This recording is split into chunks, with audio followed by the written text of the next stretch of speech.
आशा बैस, प्राचार्य high school आदर्श उमावी, TT Nagar Bhopal. आज हम अपनी कक्षा 12 के जीव विज्ञान बायोलॉजी विषय के द्वितीय इकाई आनुवंशिकी एवं विकास के अध्याय वंशागति एवं विविधता के सिद्धांत इसके प्रथम भाग के बिंदुओं के बारे में चर्चा करेंगे।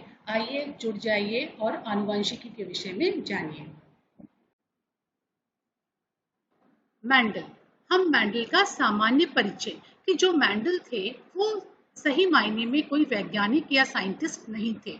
मेंडल, जिन्हें कि फादर ऑफ जेनेटिक्स कहा जाता है, आनुवंशिकी का पितामह कहा जाता है, वो एक पादरी थे। पादरी अर्थात जैसे हमारे मंदिरों में पुजारी होते हैं, वैसे ही वो एक चर्च में पादरी थे और उनके चर्च के पीछे एक गार्डन, एक बगीचा लगा था और उस बगीचे में बहुत सारे पेड़ पौधे थे। तो वो उन पेड़ पौधों को बहुत ध्यान से देखते थे और वहां पर उन्होंने देखा, मटर के पौधों को देखा कि पौधों में बहुत सारे लक्षण थे, अलग अलग प्रकार के पौधे थे। किसी का रंग सफेद था, किसी मटर के पौधे के फूल का रंग जो था वो पर्पल या बैगनी था, कोई बीज गोल थे, कोई बीज सिकुड़े हुए थे। इस प्रकार से उन्होंने सारी उनको देखा और उनके मन में ये जिज्ञासा हुई कि क्यों ना मैं भी कुछ मटर के पौधे लगा के और इनकी आगे आने वाली जनरेशन, अगली पीढ़ी में किस प्रकार के लक्षण आते हैं उसके विषय में मैं जानूं। तो उन्होंने फिर मटर के पौधे का चुनाव अपने प्रयोगों के लिए किया। अब बच्चों, उसके पश्चात हम देखेंगे कि आनुवंशिकी की परिभाषा क्या है, जिसके बारे में मेंडल ने सर्वप्रथम अध्ययन किया। यहाँ आप देखिए, लक्षणों का एक पीढ़ी से दूसरी पीढ़ी में पहुंचना ही आनुवंशिकी या हेरिडिटरी कहलाता है। जैसा कि मैंने आपको शुरू में कहा था कि हम जो कहीं ना कहीं हमारे लक्षण हमारे माता पिता से मिलते जुलते हैं, तो यही जो, जैसे आपकी नाक हो सकती है आपके पिताजी जैसी हो, आपकी आंखें आपकी मम्मी जैसी हो, तो ये जो लक्षण हैं एक पीढ़ी से दूसरी पीढ़ी में पहुंचते हैं, इसे ही हम आनुवंशिकी कहते हैं। उसके पश्चात बच्चों, दूसरा जो बिंदु है विविधता, वेरिएशन, जनक एवं संतानों में जो अंतर होता है। यहाँ आप देखिए, यहाँ जो माता और पिता ये दोनों ही आपको दिखाई दे रहे हैं और उनका जो संतान, यहाँ पर जो उनका बच्चा है, वो उनसे कुछ ना कुछ उसमें अंतर है। तो जनक एवं संतानों में जो अंतर होता है उसे ही हम विविधता या वेरिएशन कहते हैं। तो ये परिभाषा 2 नंबर में यदि आपसे पूछी जाएगी तो आप आसानी से लिख सकते हैं। उसके बाद बच्चों, अब हम ये एक एक करके यहाँ पर शब्दावली देखेंगे कि जीन या कारक क्या होता है। तो सबसे पहले मैं आपसे कहना चाहूंगी, यहाँ आपको दिखाई भी दे रहा है, डीएनए या जो आपका डीएनए होता है उसका सबसे छोटा खंड, सबसे छोटा भाग जिसमें कि आनुवंशिकी सूचनाएं निहित होती हैं, उसे हम जीन कहते हैं। और मेंडल के समय जीन शब्द नहीं था, उन्होंने उस जीन, जिसे हम जीन कहते हैं, मेंडल ने उसे कारक कहा था।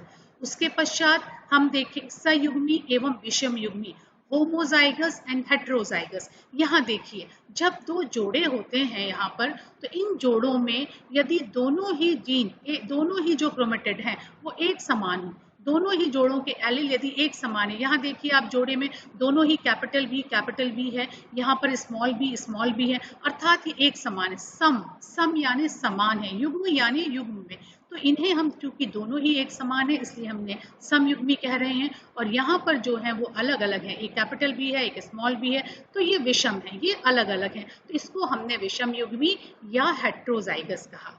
उसके पश्चात बच्चों, तीसरा बिंदु है हमारा जीन लोकस। जीन जिस विशिष्ट बिंदु पर स्थित होता है, जो उसकी पोजीशन होती है, उस बिंदु को हम जीन लोकस या जीन की बिंदु कहते हैं। अगला हमारा बिंदु है एक संकर क्रॉस, मोनोहाइब्रिड क्रॉस या एक संकर क्रॉस। जब हम किसी एक लक्षण को लेकर और उसके बीच में हम क्रॉस करवाते हैं, तो ऐसे क्रॉस को हम एक संकर क्रॉस या मोनोहाइब्रिड क्रॉस कहते हैं। जैसे हमने एक लक्षण ले लिया बच्चों लंबाई का, या हमने लक्षण ले लिया कलर का, तो हम कलर या लंबाई अलग अलग एक लक्षण के ही बीच में, विपरीत लक्षणों के बीच में हम क्रॉस करवाएंगे, तो ऐसे क्रॉस को हम एक संकर क्रॉस कहते हैं। उसके पश्चात द्विसंकर क्रॉस, दिव्यसंकर क्रॉस जब हम दो लक्षण ले रहे हैं, हम दो विपरीत लक्षण, जैसे हम कलर भी ले रहे हैं और लंबाई भी ले रहे हैं, या हम कलर ले रहे हैं और शेप ऑफ द सीड या बीज का आकार भी ले रहे हैं, तो ऐसे हम क्रॉस जो बनाएंगे जिनमें हम दो लक्षण लेंगे तो उन्हें हम दिव्यसंकर क्रॉस कहते हैं। अगला शब्दावली, अगला बिंदु है हमारा जीनोटाइप। जीनोटाइप, यहाँ देखिए जीन का जो फ्रेमवर्क होता है, जीन के जो एक विशिष्ट फ्रेमवर्क में जीन रहते हैं, जीन के जो पूरा एक पूल होता है, एक संरचना होती है और पूरा जो उनके समूह होता है उसे हम जीनोटाइप कहते हैं। और बच्चों ये एक किसी व्यक्ति विशेष का जो जीनोटाइप होता है वो दूसरे व्यक्ति विशेष से बिल्कुल ही अलग होता है, ये ध्यान रखिएगा। अगला बिंदु है हमारा फिनोटाइप। तो फिनोटाइप अर्थात बाहाकारिकी, यहाँ देखिए आपको बाहाकारिकी दिखाई दे रही है कि चिड़िया, इस बर्ड की चोंच जो है लंबी है, कलर जो है वो ऑरेंज है। तो बाहाकारिकी को हम, जो बाहाकारिकी को देखकर जो लक्षणों का अध्ययन करते हैं उसे हम कहते हैं फिनोटाइप। आप आम का पेड़ देख के पहचान जाते हैं कि ये आम का पेड़ है, ये बरगद का पेड़ है। क्यों? क्योंकि आप उनकी बाहाकारिकी को पहचानते हैं। तो ये जो यहाँ पर शब्दावली है, ये सभी शब्दावली की जो परिभाषाएं हैं, ये 2 नंबर के प्रश्न में बच्चों आपसे पूछा जा सकता है। तो आपने ये समझ लिया होगा और अपनी कॉपी में इसको नोट भी कर लिया होगा। इसके पश्चात बच्चों हम आते हैं कि मेंडल ने अपने पौधों के लिए, अपने प्रयोगों के लिए मटर के पौधे का ही चुनाव क्यों किया। तो ये भी प्रश्न पूछा जाता है। तो यहाँ ध्यान दीजिए, मटर का पौधा जो होता है 1 वर्षीय होता है, अर्थात 1 वर्ष में ही हम बीज लगाते हैं। बीज के साथ साथ उसमें फलियां लग जाती हैं और उसमें पूरा जड़, तना, पत्ती के साथ फ्रूट भी आ जाता है। तो ऐसे पौधे जिनमें 1 ही वर्ष में यदि बीज लगाने के पश्चात उसमें फल भी लग जाता है, उन्हें हम 1 वर्षीय कहते हैं। तो मटर का पौधा जो होता है वो 1 वर्षीय होता है। इसे आसानी से उगाया जा सकता है, बहुत कठिन नहीं है। कहीं भी हम इसको किसी भी सॉइल में इसके बीज डाल दें तो ये आसानी से उगाया जा सकता है। इसके पश्चात ये द्विलिंगी होता है। आप जानते हैं कि ऐसे सारे पौधे, ऐसे पुष्प जिनमें कि नर अंग और मादा अंग दोनों ही यदि पाए जाते हैं, मेल पार्ट्स और फीमेल पार्ट्स, अर्थात एंड्रोशियम और गाइनोशियम, जिसे आप पुंकेसर और स्त्री केसर कहते हैं, वो दोनों ही इसमें मिलते हैं, द्विलिंगी होता है। और उसमें स्वपरागण होता है, अर्थात इसमें जो आपके परागकण हैं वो उसी पुष्प के वर्तिकाग्र पर अपना स्थानांतरण करते हैं तथा इसमें स्वपरागण होता है। इसके पश्चात इनके बीज बहुत आसानी से प्राप्त किए जा सकते हैं। ये भी एक कारण था कि मेंडल ने मटर के पौधे का चुनाव किया। पौधों में स्पष्ट विपरीत लक्षण पाए जाते हैं। स्पष्ट विपरीत अर्थात कई पौधे छोटे होते हैं, कई पौधे लंबे होते हैं, किसी के बीज जो होते हैं गोल होते हैं, किसी के बीज सिकुड़े हुए होते हैं। कुछ पुष्पों का जो रंग होता है वो सफेद होता है, कुछ पुष्पों का जो रंग होता है वो बैंगनी होता है। कई फलियां जो हैं वो सीधी लगी होती हैं, कई फलियां जो है अक्ष पे लगी होती हैं। ये आप यहाँ पर देखिए, यहाँ पर देखिए, एक एक करके आप लक्षण देखते जाइए। कुछ बीज जो है वो गोल हैं, कुछ सिकुड़े हुए हैं, कुछ बीज जो पीले रंग के हैं, कुछ हरे रंग के होते हैं, कुछ जो फ्लावर का कलर पर्पल है, किसी का वाइट है, कुछ जो पोड यानी फली जो है वो फ्लैट है, चपटी है, कुछ फली सिकुड़ी हुई है। कलर भी यहाँ पर अलग अलग है, कुछ फलियां ग्रीन हरे रंग की होती हैं, कुछ फलियां जो हैं वो पीले रंग की होती हैं। और यहाँ पर जो पुष्प जो हैं कुछ अक्ष पर लगे हैं, कुछ साइड पर लगे हैं, कुछ पौधे जो हैं वो लंबे हैं, कुछ पौधे जो हैं छोटे हैं। तो इस प्रकार से मेंडल को एक ही मटर के पौधे में, यहाँ देखिए 1 2 3 4 5 6 7 ऐसे विपरीत लक्षण मिले, इसलिए उन्होंने मटर के पौधे का चुनाव अपने प्रयोगों के लिए किया। अब बच्चों हम मेंडल का एक एक नियम ध्यानपूर्वक देखेंगे। तो मेंडल का प्रथम नियम, जिसे प्रभाविता के नियम के नाम से भी जाना जाता है। बच्चों आपसे परीक्षा में या तो ऐसे पूछा जा सकता है प्रश्न कि मेंडल का प्रथम नियम लिखिए या प्रभाविता का नियम क्या है। तो यहाँ पर आप देखिए कि जब एक जोड़ा विपरीत लक्षणों के बीच क्रॉस करवाया जाता है तो F1 पीढ़ी में एक ही लक्षण प्रदर्शित होता है। जो लक्षण बच्चों प्रदर्शित होता है उसे हम प्रभावी कहते हैं। और जो लक्षण प्रदर्शित नहीं होता उसे अप्रभावी कहते हैं। ये ध्यान रखिएगा। और बच्चों एक और चीज याद रखिएगा कि जब भी आप कोई नियम लिखते हैं तो वो नियम आपकी शब्दावली में हो, उस विषय विशेष की शब्दावली में हो और साथ साथ में वो इन्वर्टेड कॉमास में लिखा हुआ हो।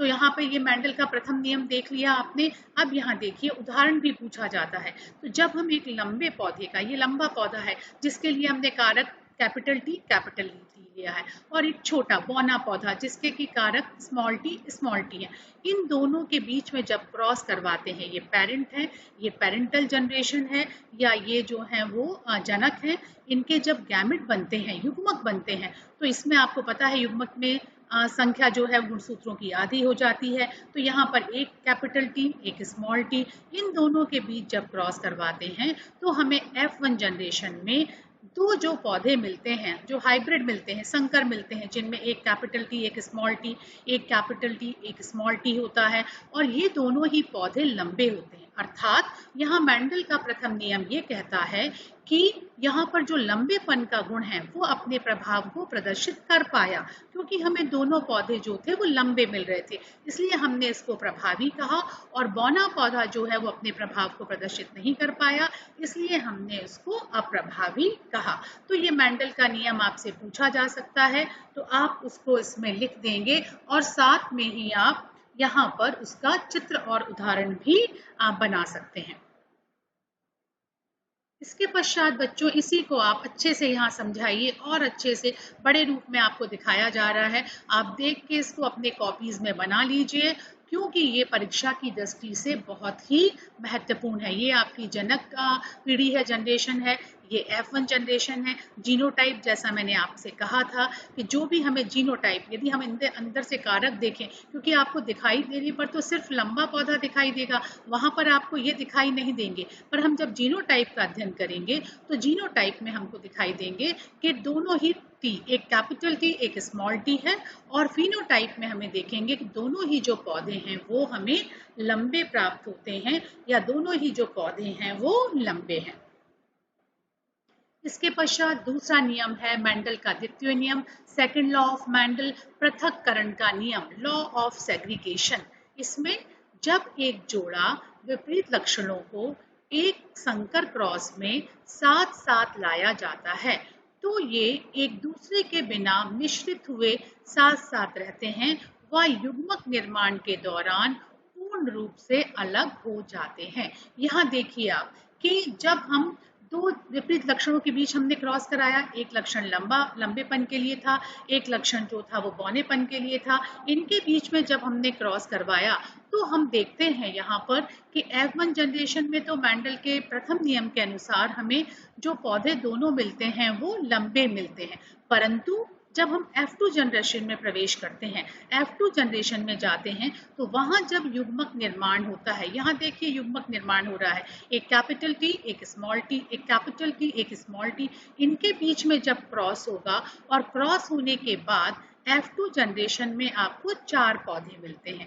इनमें से एक जो पौधा आपको मिलता है वो कैपिटल टी अर्थात लंबा पौधा मिलता है, दूसरा पौधा भी लंबा होता है परंतु उसका genotype capital T small T होता है, वो एक हाइब्रिड है, संकर है, और तीसरा जो पौधा है वो भी एक कैपिटल टी एक स्मॉल टी के साथ लंबा होता है, परंतु नियम के अनुसार चौथा जो पौधा है उसमें हमें ये पृथक हो गया है, जो बौनेपन का कारक है वो पृथक होकर अपने प्रभाव को प्रदर्शित कर रहा है, और वहां पर आपको स्मॉल टी के साथ आपको ये जो छोटा पौधा या बौना पौधा मिल रहा है। तो इससे आपको एक बात ये समझ में आ गई कि यहाँ पर पृथक्करण के नियम के अनुसार जो दूसरा कारक है हमारा, जो अप्रभावी कारक है, वो भी गैमेट निर्माण के दौरान पृथक हो जाता है और पृथक होकर अपने प्रभाव को प्रदर्शित करता है।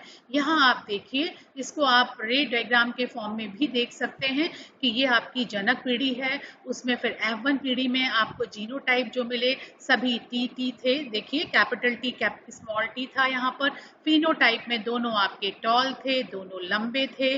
फिर F2 जनरेशन में जब आप जाते हैं तो जीनोटाइप आपको अलग अलग मिलते हैं, एक आपको कैपिटल टी मिल रहा है, दो आपको कैपिटल टी स्मॉल टी मिल रहे हैं और एक आपको स्मॉल टी मिल रहा है। तो यहाँ पर आप देखिए तो 3:1 का रेशो है, 3:1 अर्थात 3 पौधे जो हैं वो आपको लंबे मिल रहे हैं और एक पौधा जो है वो बौना मिल रहा है।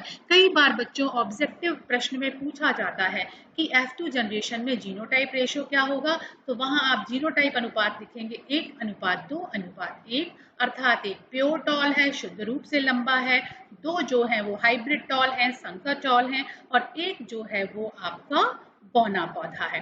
ठीक है, और फिनोटाइप में आप देखेंगे कि 3 जो पौधे हैं वो आपको लंबे मिल रहे हैं और एक जो पौधा है वो छोटा मिल रहा है या बौना मिल रहा है। इस प्रकार से आप इनके बारे में भी लिख पाएंगे।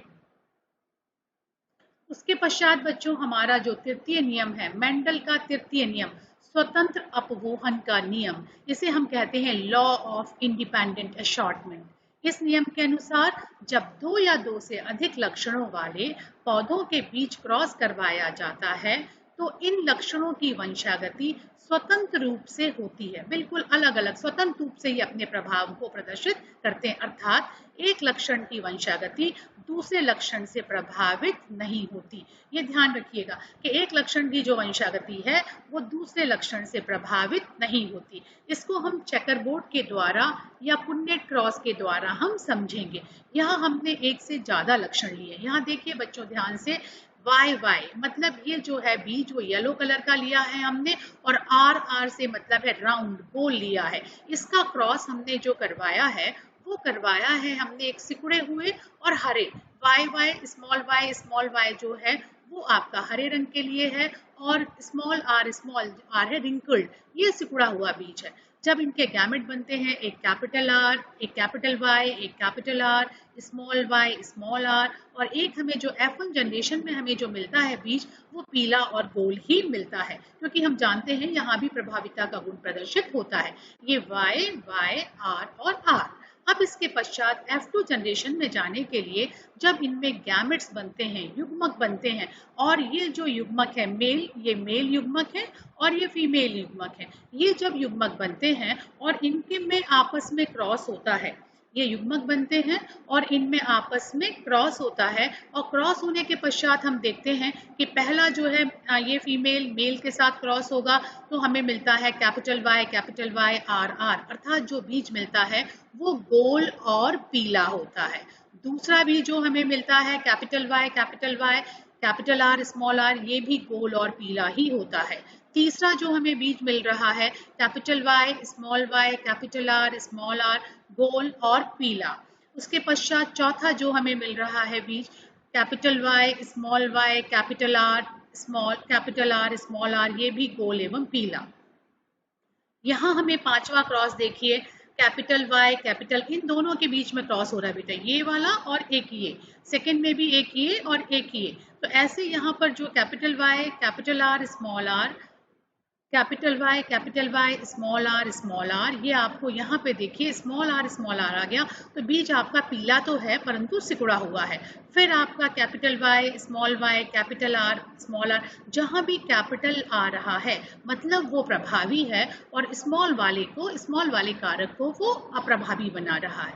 चौथा जो है वो आपको मिल रहा है पीला और सिकुड़ा हुआ बीज, क्योंकि यहाँ पर कैपिटल Y है, स्मॉल y है और स्मॉल r है। इसके पश्चात फिर यहाँ पर होगा इनके बीच में क्रॉस, तो कैपिटल Y कैपिटल R, ये भी आपका गोल और पीला है। देन अगेन फिर से capital Y capital R small r, गोल और पीला। अब यहाँ देखिए स्मॉल y कैपिटल R, तो ये राउंड तो है पर चूंकि दोनों y स्मॉल हैं इसलिए ये हरा है, ग्रीन है। यहाँ पर भी आपका small y capital R small r, round है पर ग्रीन है। यहाँ आप देखिए तो capital Y capital R small r, तो ये जो है आपका वो राउंड और येलो। और यहाँ पर भी देखिए capital Y capital R small r, तो ये सिकुड़ा हुआ है, ये रिंकल्ड है आपका और येलो है। यहाँ पर आपका स्मॉल y ग्रीन है और कैपिटल R स्मॉल r ये राउंड है। और यहाँ पर ये बिल्कुल पृथक हो गया है। ये देखिए गैमेट निर्माण के दौरान बिल्कुल पृथक हो गया है। स्मॉल y स्मॉल r, तो दोनों ही यहाँ पे अप्रभावी जो लक्षण हैं वो आपको प्रदर्शित हो रहे हैं। अब यहाँ ये ध्यान दीजिए बच्चों, ये भी क्वेश्चन एग्जामिनेशन में आता है कि जस्ट प्रूव, सिद्ध कीजिए 9:3:3:1 ये एक रेशो है जो आपको यहाँ मिल रहा है। यहाँ देखिए 16 में से 9 जो है वो आपको येलो एंड राउंड मिल रहे हैं, पीले और गोल, और 3 जो बीज मिल रहे हैं आपको वो हरे और गोल हैं। 3 जो हैं वो आपके रिंकल्ड और येलो हैं, और एक जो है आपको 16 में से 16 में से वो आपको मिल रहा है रिंकल्ड एंड ग्रीन। तो ये ध्यान रखिएगा, ये रेशो आप इस चेकर बोर्ड या पुन्नेट क्रॉस को बना के 9:3:3:1 को प्रूव कर सकते हैं। और यदि आपसे डाई हाइब्रिड क्रॉस या द्विसंकर क्रॉस पूछा जाता है तो भी आप ये एक चेकर बोर्ड बनाकर उसकी सहायता से प्रदर्शित कर सकते हैं। ये आपको अच्छे से समझ में आ गया होगा। आगे बढ़ते हैं हम। मैंडल के नियम के कुछ अपवाद हैं बच्चों, ये भी एग्जामिनेशन में 3 मार्क्स या 4 मार्क्स के क्वेश्चन में पूछा जाता है। पहला है अपूर्ण प्रभाविता, इनकम्प्लीट डोमिनेंस। दूसरा है सह प्रभाविता, को डोमिनेंस। और तीसरा है बहुकारक या मल्टीपल एलिल। हम एक एक करके पढ़ेंगे। पहला है अपूर्ण प्रभाविता। आप एक और चीज ध्यान रखिए कि जेनेटिक्स में या साइंस का कोई भी विषय पढ़ते हैं उसमें रटिए नहीं, जस्ट गो थ्रू, आप उसको प्रॉपर्ली समझिए। यहाँ इसमें अर्थ इसके उसमें ही छुपा हुआ है, हेडिंग में ही अर्थ अपूर्ण प्रभाविता। यहाँ आप ध्यान से देखिए तो यहाँ पर आपको दिखाई दे रहा है कि जब अब हम एक लाल पुष्प वाले पौधे का क्रॉस सफेद पुष्प वाले पौधे से कराते हैं, तो बच्चों जरा पीछे जाइए और ध्यान दीजिए, मेंडल के प्रथम नियम के अनुसार हमको यहाँ पर सारे के सारे पौधे F1 जनरेशन में ऐसे मिलने चाहिए थे जिसके कि जो फूल हैं उनका कलर लाल होता, परंतु ऐसा नहीं होता। यहाँ आप ध्यान से देखिए, यहाँ पर जो हमें पुष्प मिल रहे हैं वो पुष्प सब गुलाबी रंग के मिल रहे हैं, अर्थात यहाँ पर दोनों ही जो लक्षण हैं लाल और सफेद, ये दोनों ही अपने प्रभाव को आंशिक रूप से यहाँ प्रदर्शित करते हैं। बच्चों कीवर्ड जो है यहाँ पर वो आंशिक है कि जब दो विपरीत लक्षणों के बीच में क्रॉस करवाया जाता है तो दोनों ही लक्षण अपने प्रभाव को आंशिक रूप से प्रदर्शित करते हैं। इसे हम कहते हैं अपूर्ण प्रभाविता। और मिराबेलिस जाल्पा या गुलाबास का जो पौधा है वो इसका एक अच्छा उदाहरण है, ये भी आप उसमें लिख सकते हैं। इसके पश्चात बच्चों सेकंड देखिए सह प्रभाविता, को डोमिनेंस, सह यानी साथ साथ। यहाँ आपको इससे समझ में आ जाएगा कि जब एक व्हाइट कलर की गाय और एक ब्राउन या रेड कलर के बैल, इन दोनों के बीच में क्रॉस कराया जाता है तो मेंडल के फर्स्ट नियम के अनुसार, मेंडल के प्रथम नियम के अनुसार हमें एक या तो हमें ब्राउन कलर की गाय मिलना चाहिए थी या व्हाइट मिलनी चाहिए थी, परंतु यहाँ पर वो ना मिलके हमें एक ऐसा गाय मिल रही है, एक ऐसा ब्रीड मिल रहा है जो व्हाइट कलर का है, उस पर ब्राउन पैचेस हैं, या ब्राउन कलर के ऊपर व्हाइट पैचेस हैं। तो ये दोनों ही जब दो विपरीत लक्षणों के बीच में क्रॉस कराया जाता है और दोनों ही लक्षण अपने प्रभाव को साथ साथ प्रदर्शित करते हैं तो इसे हम सह प्रभाविता या को डोमिनेंस कहते हैं। ये आप लिख पाएंगे। नेक्स्ट है बच्चों बहुकारक। मेंडल ने ये कहा था कि एक लक्षण के लिए एक कारक ही उत्तरदायी या रिस्पॉन्सिबल होता है, परंतु यहाँ हम देख रहे हैं कि लक्षण एक ही है ब्लड ग्रुप, परंतु उसके लिए कारक जो रिस्पॉन्सिबल हैं वो एक से ज्यादा हैं। जब एक ही लक्षण के लिए एक से ज्यादा कारक उत्तरदायी होते हैं तो उसे हम बहुकारकता कहते हैं और इन कारकों को हम बहुकारक या मल्टीपल एलील कहते हैं। तो यहाँ पर आप देखिए ब्लड ग्रुप एक है ए, इसके लिए जो कारक है वो IA I0 हो सकता है, IA IA हो सकता है, B के लिए IB I0 या IO, IB IB या AB के लिए IA IB और O के लिए IO IO, अर्थात ब्लड ग्रुप एक ही लक्षण है और कारक यहाँ पर एक से ज्यादा हैं। तो इस फिनोमिनन को हम कहते हैं बहुकारकता और इन्हें हम कहते हैं बहुकारक। तो ये भी जो अपवाद हैं तीनों, ये भी आपने अच्छे से समझकर अपनी कॉपीज में लिख लिए होंगे।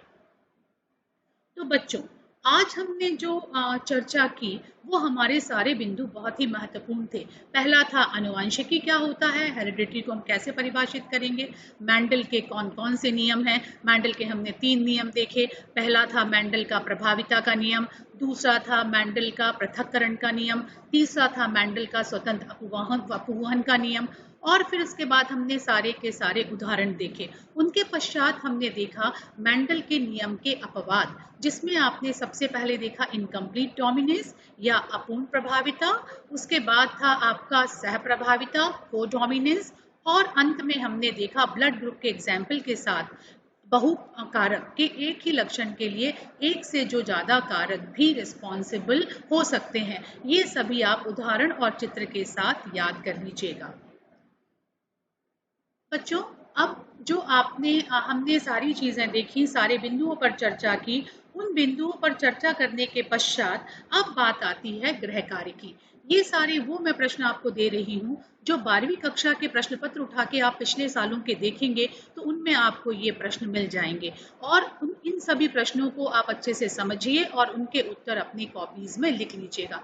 पहला प्रश्न है हमारा, आनुवंशिकी को परिभाषित कीजिए कि हेरिडिटरी या आनुवंशिकी क्या होती है। मैंने आपको परिभाषा बताई थी, आप उसको प्रॉपरली इन्वर्टेड कॉमास में लिख लीजिएगा।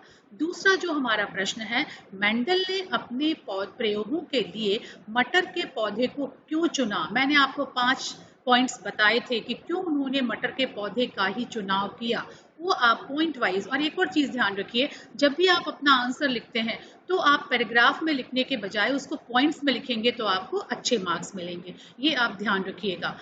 थर्ड जो आपका क्वेश्चन है, प्रश्न है, मेंडल के प्रभाविता के नियम को उदाहरण सहित समझाइए। सामान्यतः ये प्रश्न 4 अंक के प्रश्न में पूछा जाता है, तो इसको आप उदाहरण, जो हमने उदाहरण एक लंबे और बौने पौधे का लिया था, उस उदाहरण का चित्र बनाते हुए आप नियम को लिखिएगा। चौथा और अंतिम प्रश्न है, चेकर बोर्ड के द्वारा 9:3:3:1 को समझाइए। ये रेशो हमने जो लिया था, राउंड और येलो और रिंकल्ड और ग्रीन जो लक्षणों के बीच में क्रॉस करा के हमें 16 जो ऑफ स्प्रिंग मिल रहे थे, उनको दिखाते हुए हमें चेकर बोर्ड के द्वारा इस पूरे प्रश्न को हमें बहुत अच्छे से समझाना है। तो बच्चों, ये सारे प्रश्न आप लिख लीजिएगा, उन प्रश्नों के उत्तर लिखिएगा, और एक चीज और ध्यान रखिएगा कि ये जो इकाई है हमारी, सबसे ज्यादा अंक 18 नंबर की है। इस इकाई के जो भी प्रश्न हैं उनको अच्छे से समझ के करिए, और जेनेटिक्स में या आनुवंशिकी में जो मार्किंग होती है वो मार्किंग बिल्कुल मैथ्स के जैसे होती है। यदि आप पूरा सही लिखेंगे तो आपको बिंदुवार जो आपके अंक हैं वो भी पूर्ण रूप से मिलेंगे। धन्यवाद बच्चों, अब हम अगली कक्षा में मिलेंगे।